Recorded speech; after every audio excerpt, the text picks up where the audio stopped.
Eu sou uma inteligência artificial aqui. Então, o pessoal tá falando que o Alan parecia a inteligência artificial com aquele óculos, né? Que não era real, mas era real, sim. O Alan já esteve aqui. É que a gente Ele fala do entende lado muito. lúdico, porque mexe, né? Com a fantasia da gente desde criança, mas tem muita coisa que envolve, né? Sim. Pois é. É muito legal.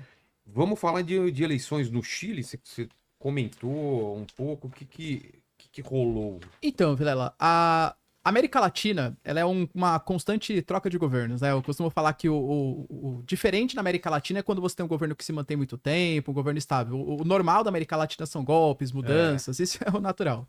E a gente percebe que nesse momento, a América Latina está passando por um momento de uma transição mais para o lado direito, né? Governos mais conservadores, mais liberais. A eleição na Bolívia, por exemplo, teve o Rodrigo Paz sendo eleito, que é um cara mais liberal. No Chile agora tem as eleições, né? Que a candidata do Partido Comunista ficou na primeira colocação, Janete Jara. Só que apesar dela ter ganhado o primeiro turno, isso é uma má notícia pra ela. Por quê? Porque ela, por incrível que pareça, né? Ela teve ali 26% dos votos. O segundo colocado foi o José Casti, que ele inclusive se autodenomina como Bolsonaro chileno. Sério? Ele se chama Bolsonaro chileno. Ele tem ligações com... Imbrochável? Fala. El imbrochável. Ele fala que ele vai ser o Milei na economia e o Bukele na segurança pro Chile, né? Ele falou, então meteu Bolsonaro, Então, Milei e Bukele. Exatamente. Faltou colocar o Trump, não falou nada do Trump. Pro Trump, ele fala que o Chile ele tá muito dissociado. O Boric, que é o atual presidente chileno, ele tem uma associação muito forte com o chinês. Ele fala que ele vai ser mais associado ao Trump. Inclusive, ele defende a intervenção do Trump na América Latina, alegando que tem que invadir mesmo a Colômbia, a Venezuela, para combater o narcotráfico, né? E o Castro, ele teve ali os seus 23% dos votos. Primeiro que as pesquisas já davam uma diferença maior. Colocava que a Hara teria aí por volta de 29%, 30%, teve só os seus 26%. Mas por que é uma má notícia para ela? Porque o terceiro e o quarto colocado juntos, eles somam quase 27% dos votos. E eles são candidatos de direita. Muito possivelmente, alguém que votou na direita no primeiro turno não vai votar numa moça do Partido Comunista no segundo turno, né? Que fez parte que era ministra do Trabalho, do Gabriel Boric e tal. E o Chile, ele tem uma história muito interessante. Ele é um pouco diferente dos outros países da América Latina. Assim como vários outros países, como o Brasil, como a Argentina, como o Uruguai, o Chile também passou por uma ditadura, que foi a ditadura do Pinochet. E o Pinochet foi extremamente sanguinário do ponto de vista político e tal. Muita gente saiu de lá, veio pra cá, foi pra outros países. Exatamente. Só que do ponto de vista econômico, o Pinochet ele foi diferente das outras ditaduras. Por exemplo, a ditadura brasileira ela foi muito intervencionista.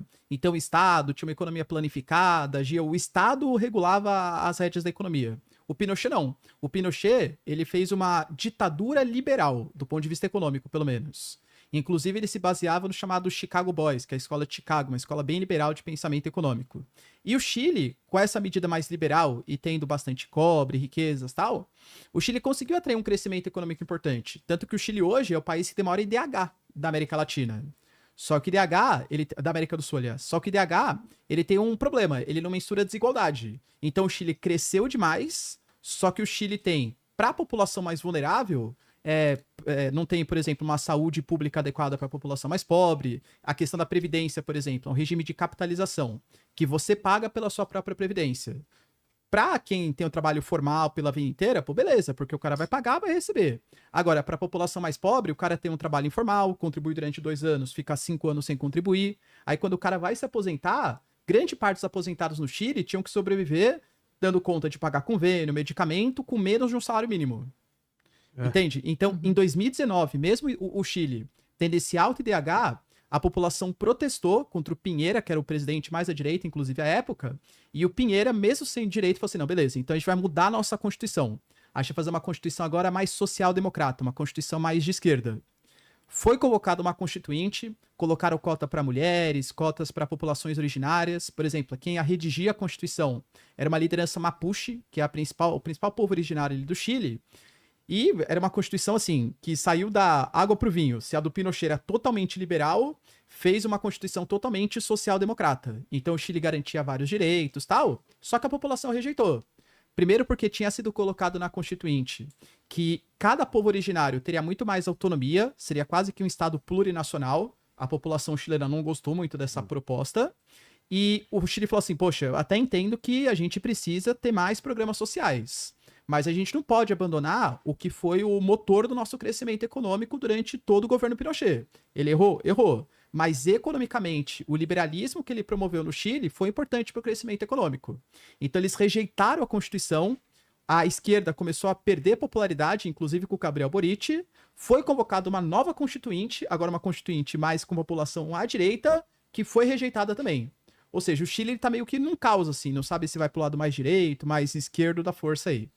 Nessas eleições, o Cast, que é esse candidato, né, o Bolsonaro chileno, que é o grande favorito, as pesquisas indicam agora que ele tem 55%, né, das intenções de voto.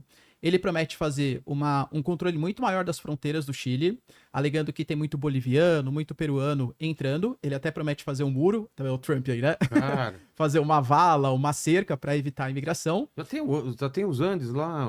Já tem um muro natural Cordilheira, já, né? é. Exatamente. Ele alega que o Chile aumentou muito os gastos sociais, então tem que reduzir mais gastos, por isso que ele fala que ele vai ser o Milei chileno.